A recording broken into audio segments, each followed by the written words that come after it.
Amis syrobiens, corsaires et autres, bonjour. Aujourd'hui, une petite vidéo sur un appareil que je vous ai déjà présenté, le petit SI 4735 là. Celui-là, petit appareil. Voilà. J'ai fait deux petites modifs. Je vais vous présenter ça et puis on se retrouve après. Bien, alors pour voir la première modif, va falloir ouvrir la petite bête. Juste les quatre vis du haut à retirer. Alors pendant ce temps-là, oui. Alors, j'ai pas encore eu le temps de vous faire la vidéo de réalignement du QR666. Je sais pas quand est-ce que je la ferai, c'est sûr, parce que ce récepteur est vraiment génial et j'aimerais bien qu'il soit remis entièrement, enfin qu'il soit entièrement opérationnel. Il y a encore quelques petits trucs à voir dessus, mais ce sera fait, c'est sûr. Voilà, les quatre vis enlevées, on va pouvoir voir l'intérieur de la bestiole. Alors comme je vous avais dit, sans surprise,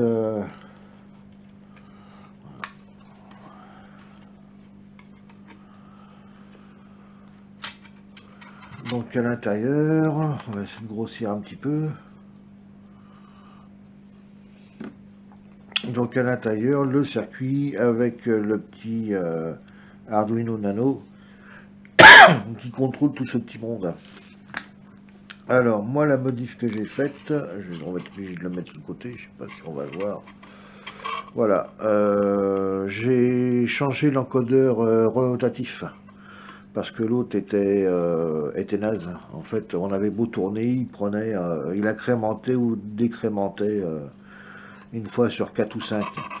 D'ailleurs, je dois l'avoir par là. Je vais vous le montrer tout de suite. Voilà, à quoi il ressemblait. Je vais enlever le bouton. Voilà. Ça, c'est l'encodeur rotatif qu'il y avait d'origine sur ce poste.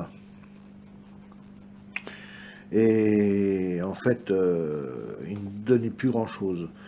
J'en ai profité en même temps. Ça, c'est le bouton d'origine. Je l'ai changé parce que l'autre, c'est pas tout à fait le même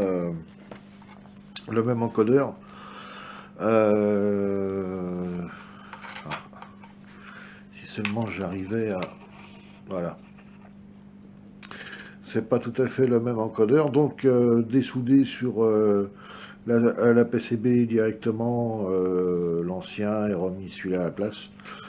Avec un nouveau petit bouton dessus.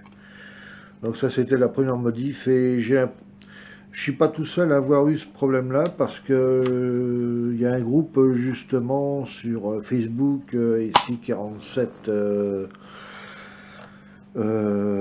ici 4732, je crois, ici 4735, c'est un groupe sur Facebook qui traite pratiquement que de ce modèle-là. Ils ont fait tout un tas de mises à jour de firmware, ils ont fait tout un tas de choses, changer la taille d'écriture de la fréquence, enfin bon, tout un tas de trucs. Moi, je suis plutôt resté sur un firmware plus ou moins d'origine qu'on trouve dans les exemples Arduino. Il y a une bibliothèque à prendre. Ici 4735 de... comment s'appelle ce brave homme que je vous dise tout de suite, j'ai pas le nom en tête. Donc, de PU2CLR. PU2CLR, je suppose que c'est un indicatif quelconque. C'est lui justement qui a pondu tout le firmware d'origine, donc il est en open source. ce qui m'a permis de pouvoir faire la modification directement sur le fichier INO. Donc oui. Il faut savoir que lorsque vous changez l'encodeur rotatif dessus, se peut lorsque vous incrémentez, donc normalement dans le sens horaire, ils se mettent à désincrémenter. C'est parce que par rapport à l'encodeur d'origine, hein, donc la partie encodage, on voit bien les trois COS. Donc à savoir le point A, ground ou masse, et le point B. Alors, sur l'autre, se peut que ces deux points-là soient inversés, si bien qu'en fait, lorsqu'on tourne dans le sens horaire, ça désincrémente, c'est-à-dire que ça part de 5, 4, 3, 2, 1 au lieu de faire 1, 2, 3, 4, 5. Donc ça c'est une chose qu'il faut savoir. Donc soit vous faites la modification directement sur le soft, soit vous inversez lorsque vous soudez les trois broches. Donc là-dessus, il n'y a franchement rien de compliqué, hein. Sur le PCB, vous avez les trois trous, donc côté encodeur, donc le point A, au milieu la masse et le point B de l'autre côté. Et de l'autre côté, il n'y a que deux connecteurs, c'est la partie interrupteur en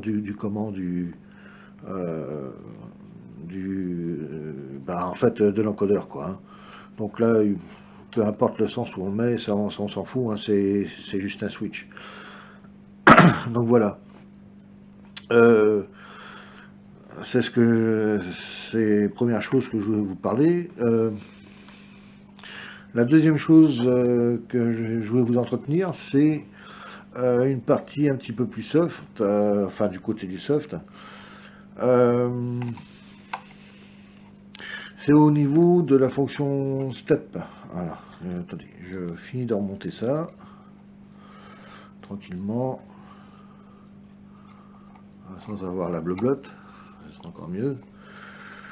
Voilà. Nickel. Voilà. Alors, quand on démarre le...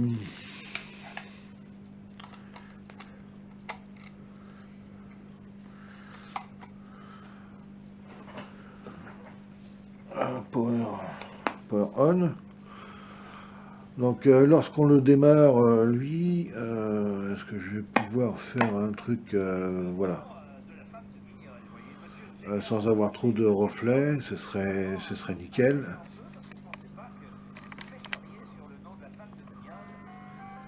Je sais pas si vous le voyez bien comme ça, j'essaye de le mettre au mieux, hein.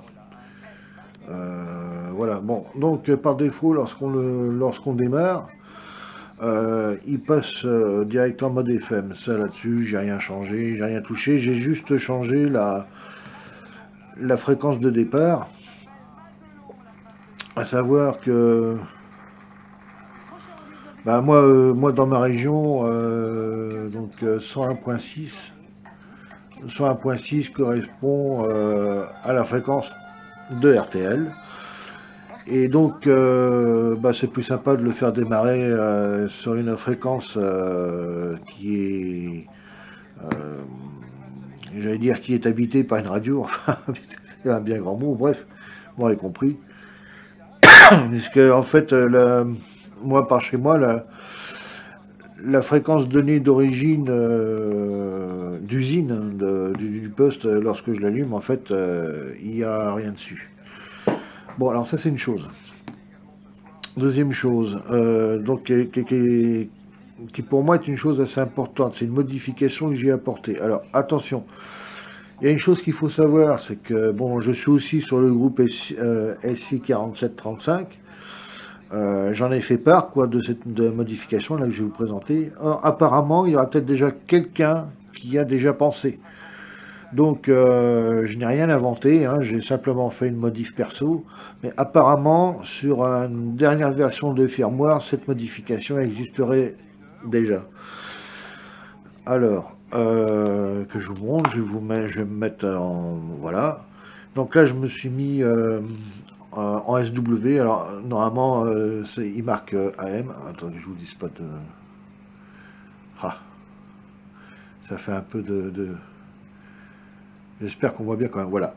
Donc là, il marque SW. À l'origine, il marque AM. C'est moi qui ai marqué SW, donc pour raison courte. Et je l'ai mis donc là, comme vous voyez, parce qu'en fait, il y a plusieurs bandes en ondes courtes. Donc là, je vais prendre, mettons, celle-là, 27 185 qui correspond à la fréquence 19 en fréquence CB. Je vais aller sur 27 555. Donc à la base, la fonction step, il y avait 1, 5 et 10. Donc pour aller jusqu'à 27 555, voilà, bon encore c'est pas le pire, hein, faut tourner, tourner, tourner, tourner, tourner. Donc je vais remettre sur 2785, là on était. Voilà. Alors moi ce que j'ai fait, c'est que j'ai augmenté sur la fonction step, j'espère qu'on va bien le voir. Voilà, j'ai rajouté en fait donc la fonction 100 kHz. 100 kHz, c'est-à-dire que là maintenant, ce qui change, voilà, 27 285, 385, 485, 585. Là, j'en reviens en step 10. Et là, hop, voilà. Et là, je suis directement sur 27 555, donc sur la fréquence d'appel BLU. Là, c'est un exemple que je vous donne. Je peux aller, mettons, sur...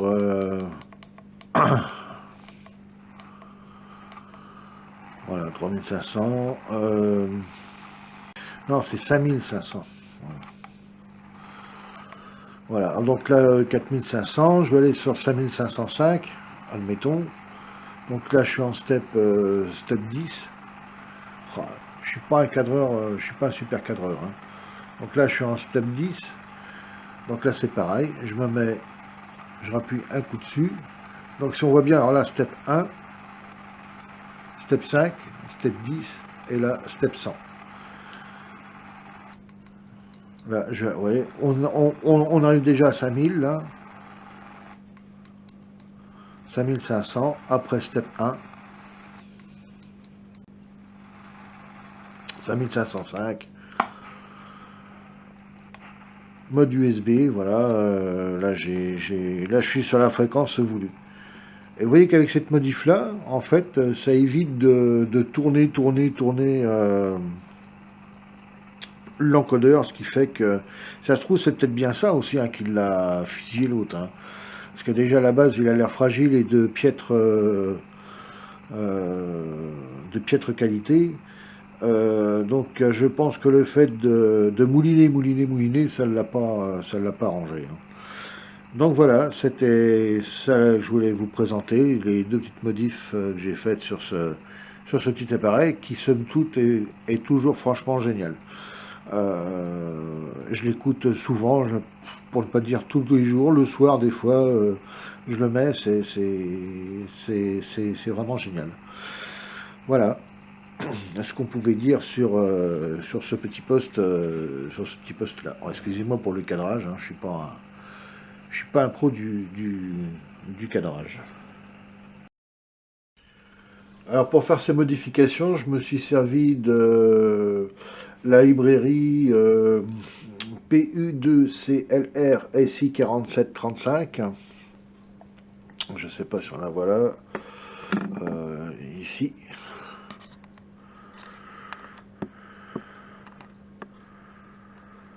Donc celle-là. Donc PU2CLR SI4735. Ensuite, on va sur SI47XX10RDS et on prend la SI4735-4-RDS-All-In OLED. Donc moi c'est cette librairie là que je me suis servi. Vous pouvez faire les modifications. Il y a d'autres librairies avec plein d'autres modifs, l'écriture de la fréquence en plus gros, tout un tas de trucs. Mais moi, j'ai trouvé que celle-là, en fait, déjà, c'est un petit peu la version d'origine, donc qui n'enlève rien. Puis, en fait, elle est stable. Moi, pour moi, elle est très stable, elle fonctionne très bien. Donc, je me suis servi de cette librairie-là. Euh, donc après, je vous mettrai en lien les lignes dans les différentes parties du programme, enfin du sketch qu'il faut modifier. Donc déjà ici, là sur cette ligne-là, quand vous voyez, ici par défaut, donc lorsqu'on allume le poste, vous voyez bien, en fait il est FM et il démarre à 105,7. Donc après, vous, ici, là, sur ces lignes-là, donc à la troisième ligne, vous pouvez changer, mettre la fréquence qui vous convient le mieux pour lorsque vous démarrez le poste pour savoir, bah, comme moi, mettons, c'est 101.6, donc j'ai marqué 101 600, 101 60, pardon. Et là, donc, en fait, il démarre en 101.6. Et après, vous pouvez faire pareil pour tout ce qui est bande grandes ondes en LW. Moi, j'ai marqué 234 qui correspond à la fréquence de RTL. Moi, j'ai mis 1593 qui est la fréquence Radio Bretagne 5 en onde moyenne. Et puis après, ben, en SW, vous mettez ce qui vous passe par la tête, quoi. Donc voilà. Donc ça, c'est cette partie de programme-là. Après, donc je vous dis, ben, je vais vous remettre ça en lien de façon à ce que vous puissiez, si ça vous intéresse, faire la modif. Alors, comme je vous dis, apparemment, il y a déjà une modification existante sur une des dernières versions. J'ai vu ça lorsque moi j'ai publié sur SI47, donc sur le groupe Facebook. Apparemment, il y a déjà une version. Donc voilà pour cette petite vidéo du jour. Je vais vous mettre donc la description des quelques lignes que j'ai modifiées dans le sketch, donc sur le sketch que je vous ai présenté, hein, donc sur la librairie que j'ai téléchargée. Euh, on peut faire tout un tas de modifs hein, sur ce truc-là. Par contre, bah, ce qui est sympa, c'est quand même garder en fait ce qu'on peut même changer le message d'accueil. Mais ce qui est sympa, c'est quand même de garder le nom du gars qui a pondu le truc, hein, PU2 CLR, là, enfin bon, j'ai plus le nom en tête, bref. Même si c'est de l'open source, c'est quand même lui qui a pondu le truc, quoi. Hein, donc voilà. Euh, Moi j'aime bien ce fichier INO là. Déjà parce que je vous dis, c'est une version stable, c'est une version qui fonctionne très bien. Donc après, bon, à vous de voir, hein, vous allez voir sur YouTube, sur la page du gars là justement, il a fait tout un tas de modifications, comme je vous disais, mettre l'affichage de la fréquence en plus gros, modifier l'affichage pour le signal, enfin différentes choses. Mais bon, pour moi, je trouve que cette version-là, c'est à l'avis personnel, maintenant ce sera à vous de voir. Mais pour moi, c'est la version la plus stable et avec laquelle on peut faire tout un tas de choses, quoi, en fait. Hein. Donc, après, si vous voulez modifier autre chose, vous aurez peut-être besoin d'autres dépendances. C'est-à-dire en fait de rajouter certaines librairies de façon à pouvoir faire plus de modifs. Après, ce sera à vous de voir. Voilà. Mais bon, je voulais quand même faire cette petite vidéo là parce que cette petite radio, moi je la trouve vraiment géniale. Puis ben, l'avantage c'est on peut la modifier à souhait, ça c'est vraiment nickel quoi. Voilà, bien je vous souhaite une bonne soirée puis un bon week-end et puis on se retrouvera bientôt J'espère pour le réalignement du Kia 666 depuis le temps que je vous le dis. Mais franchement, là, en ce moment, c'est un petit peu la débâcle. Donc voilà. Voilà, prenez bien soin de vous et à la prochaine.